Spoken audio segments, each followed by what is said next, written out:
Në vitin 2016 Dado pushoi një çështje penale ndaj Veliajt, e cila lidhe me akuza për organizim dhe pjesëmarrje në protesta të palishme, si dhe kannosje dhe fyrje të një gjyqtari. Ky vendim erdhi para vitit 2021, ku përfol për leje ndërtimi në pronën e nënës së prokurorit.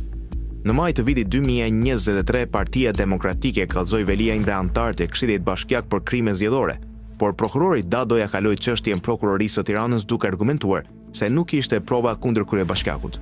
Një tjetër kallëzim i Partisë Demokratike gjithashtu nga maj vitit 2023, që akuzonte Veliajin dhe disa drejtorë të bashkisë për veprimtari të palishme, u shqyrtua nga Dado, po ashtu u dërgua në Prokurorinë e Tiranës pasi nuk u gjetën prova për shkelje ligjore për Veliajin.